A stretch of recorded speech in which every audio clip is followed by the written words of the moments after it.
Les ondes de Limo. Osez la curiosité pour votre bien. Anne-Sandrine Di Girolamo.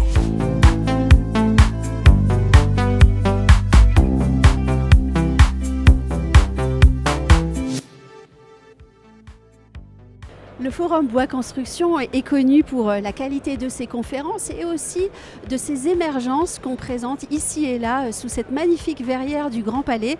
Et depuis l'ouverture de ce forum dans sa version 2006, les industriels présentent leurs dernières innovations dans un espace de dialogue qui s'appelle le Quadrilogue et que vous avez certainement vu sur les réseaux sociaux tant il est magnifique. Le Quadrilogue a été imaginé et conçu par des designers constructeurs, Barrault, Charbonnet, et ils sont avec moi aujourd'hui pour tout nous dire de cet objet tout bleu et complètement onirique. Bonjour Nicolas Barrault et bonjour Jules Charbonnet. Bonjour Anne-Sandrine. Bonjour Anne-Sandrine. Est-ce que, avant de parler du Quadrilogue, on va d'abord peut-être se présenter ? Oui, donc ça fait 12 ans qu'on a notre entreprise, tous les deux, on est associés. On est designer de formation. On a démarré notre carrière en étant scénographe pour des musées, musée de Bretagne, musée de Paris. On a travaillé aussi chacun chez des architectes à Paris, aussi en Chine, en Argentine, avant de monter notre entreprise où assez rapidement on a senti qu'il fallait qu'on s'exprime entièrement. C'est-à-dire, par exemple, l'art contemporain. Pour nous, faire une sculpture, on est 100% créateur. On a donc depuis 12 ans un atelier, un bureau et on construit. C'est pour ça qu'on se dit designer-constructeur. C'est qu'on construit nos ouvrages et évidemment le bois est notre matériau de prédilection, la charpente, la menuiserie et on monte des équipes pluridisciplinaires pour chaque chantier. Et de très très jolis projets. Puisqu'on est ici aujourd'hui pour parler du Quadrilogue. Est-ce que vous pourriez nous redire l'histoire du Quadrilogue ? Comment tout ça s'est fait ? Alors Quadrilogue, c'est une commande de la part de Nicole et de ses équipes.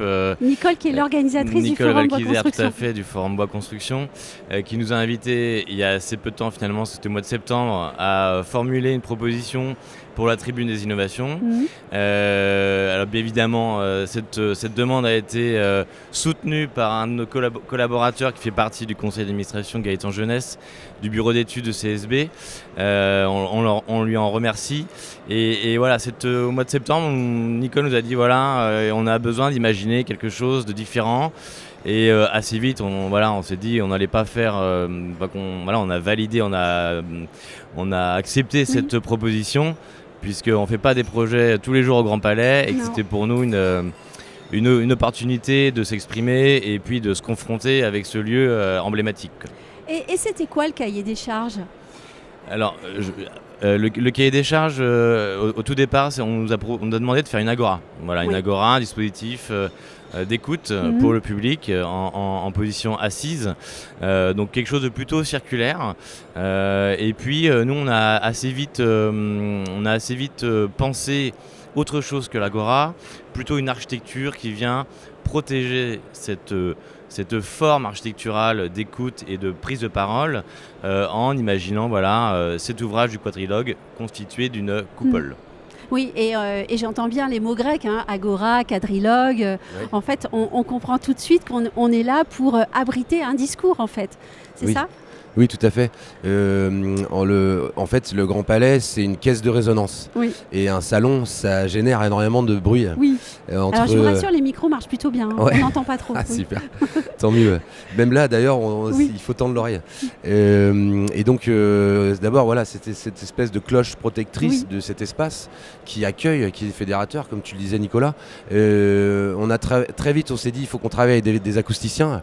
Et on a demandé à l'équipe du Grand Palais, du Forum Bois, de nous proposer des acousticiens et on a travaillé avec AcousTB qui sont des super professionnels. Ils ont notamment travaillé sur le Philharmonique de Paris avec Jean Nouvel et donc avec eux on a discuté un peu de comment on pourrait faire un espace fermé acoustiquement mais ouvert visuellement. C'est-à-dire que cet espace à 360 degrés, les gens tournent autour et sont invités à rentrer, à y pénétrer à n'importe quel endroit. Donc du coup cet espace devient ouvert et donc on a évité un maximum de poteaux porteurs et donc on a 4 poteaux qui soutiennent cette coupole qui est quand même massive puisqu'elle fait 12 mètres de diamètre, elle monte à 4 mètres de haut. Et ces piliers, ils prennent une hauteur, on pourrait dire spectaculaire comparé aux autres ouvrages proposés ici au Forum Bois. Et ils font 10 mètres de haut. Oui. Nous, la première référence, c'est le contexte. Le Grand Palais a été construit pour l'Expo universelle de 1900. Et cette expo, alors on l'a pas vécu, ça aurait été pas mal d'ailleurs qu'on la vive, mais on a vu des images d'archives et c'était des pavillons, des architectures spectaculaires provenant du monde entier. Oui. Donc que des éléments exotiques, le pavillon de l'Inde, voilà, bref, on a imaginé plein d'autres. Et nous, c'est ça qu'on a voulu, c'était ramener un peu d'exotisme dans la forme de ce pavillon, de ce quadrilogue. Et prendre de la hauteur aussi pour casser un peu la linéarité du salon et toutes les belles cloisons en bois du forum. Peut-être que je m'écarte un peu sur la question que tu avais posée. Non, mais pas du tout. Mais c'est vrai qu'à cette époque-là, on est, si je me trompe pas, on est en plein orientalisme aussi. Oui, bien sûr. On aime on a une vraie attirance pour le voyage, on va dire ça comme ça. Y a aussi autre chose que moi j'ai repéré, et vous n'en avez pas parlé, c'est que le quadrilogue, quand on est à l'intérieur, il est pas couvert. Non. Et il y a une raison, je crois, tout à fait technique, c'est qu'il y a la sécurité incendie aussi à respecter. C'est bien ça ? Oui, tout à fait. Et donc vous aviez cette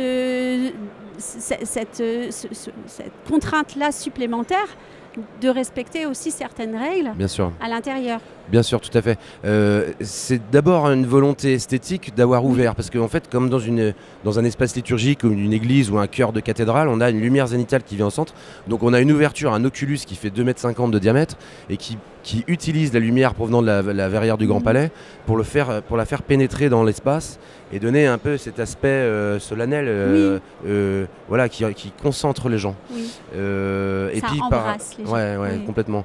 Et cette espèce de semi-couverture, eh bien, il a fallu effectivement, en fait, toute partie horizontale, ça c'est la norme feu du Grand Palais et de la plupart des salons, doit être classé M1.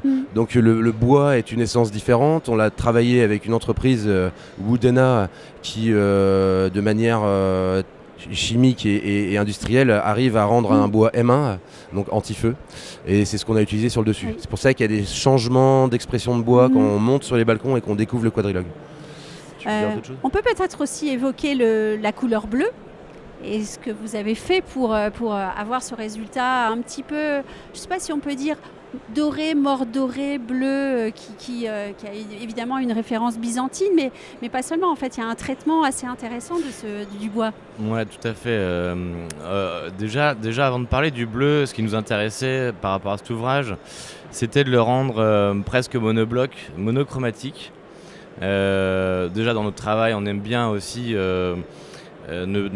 s'écarter de la teinte bois, dans le travail des couleurs, des jus, des dégradés, des motifs. Donc ça, c'est déjà un premier point.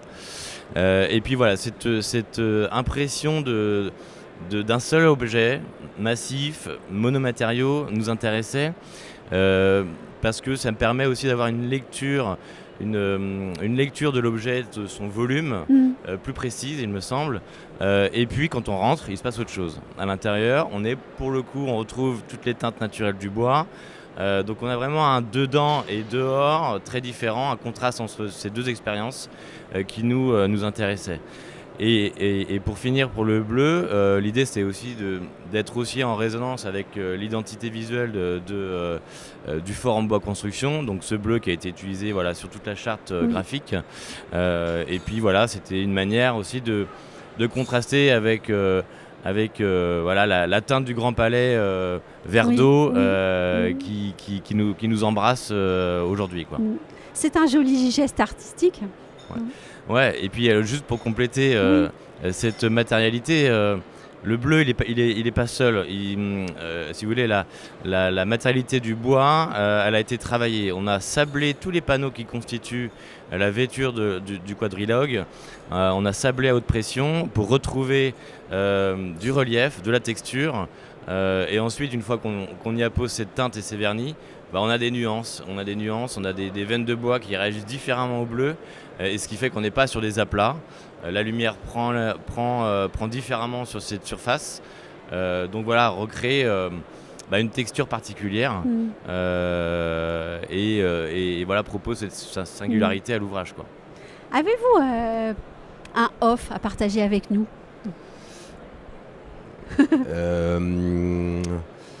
Ben, moi je pourrais en dire deux. Un off, c'est on aimerait que ça impulse au Forum Bois, alors qu'on a suivi, c'est la première fois qu'on y est, mais on l'avait suivi, le Forum Bois, à travers les réseaux. On aimerait que ça impulse chaque année un nouvel édifice qui arrive, pour qu'on en arrive un peu à une figure de type Expo universelle. Alors c'est pas évident, on pourrait dire que c'est un off parce que on pourrait le dire à Nicole et son équipe, mais par contre c'est évidemment beaucoup de moyens de développer tout ça. Oui. Mais ça serait très impressionnant en fait d'arriver au Grand Palais et d'en avoir plein d'autres des objets de nos gens. Une collection. Une collection. Et l'autre off, qui est plus rigolo, c'est que c'est un peu parler aussi de nos autres activités. Entre le Grand Palais ici à Paris, ville de l'architecture et du design, on peut dire. On a un projet parallèlement qui est installé dans le Cantal, et on travaille avec la Bouse de Vache. On est avec les agriculteurs, on est au fin fond du Cantal, dans une petite commune de 16 ans près de Saint-Flour, et ce contraste Grand Palais Cantal est assez sublime. Oui. Voilà. C'est sûr qu'on ne peut pas faire plus grand contraste que celui-là, je pense. Mais, c'est ça. Mais un grand merci à tous les deux. Je crois. Qu'est-ce qu'on dirait à ceux qui nous regardent? Faut venir. Oui, alors faut venir. Faut venir l'année prochaine au Grand Palais, au Forum Bois Construction. Avec un peu de chance, c'est le début d'une collection. En tout cas, on va en parler à Nicole. Et puis surtout... Moi, je voudrais leur dire, excuse-moi, Anne-Sandrine, je trouverais bien que les gens sachent aussi que c'est pas réservé aux architectures, que aux architectes, aux industriels. C'est aussi réservé, aux artisans et tout ça, mais c'est aussi réservé aux étudiants en art, aux artistes. Nous, on a fait venir des amis artistes ou des gens du monde de l'art contemporain. Et en fait, c'est cool que cette année, nous, on soit invités en tant que designer. Il n'y a pas que des architectes dans la construction bois. C'est vrai. Ça, c'est un point très important. Moi, personnellement, j'ai fait venir, par exemple, un dirigeant de foncière qui était juste fasciné par la qualité de cet événement. Et oui, d'année en année, je trouve qu'il y a une petite bascule aussi vers le côté du design qui est très, très intéressant. Et on le voit finalement, pour conclure, le quadrilogue, c'est un dialogue à 4. D'une part, on a les charpentiers, de l'autre, on a les métiers des panneaux.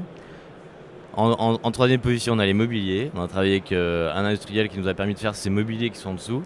Et le quatrième acteur, c'est toute l'équipe de maîtrise d'œuvre avec le Forum Bois. Donc voilà, c'est le mien. Allez, merci beaucoup. Merci Anne-Sandrine. Et à très bientôt.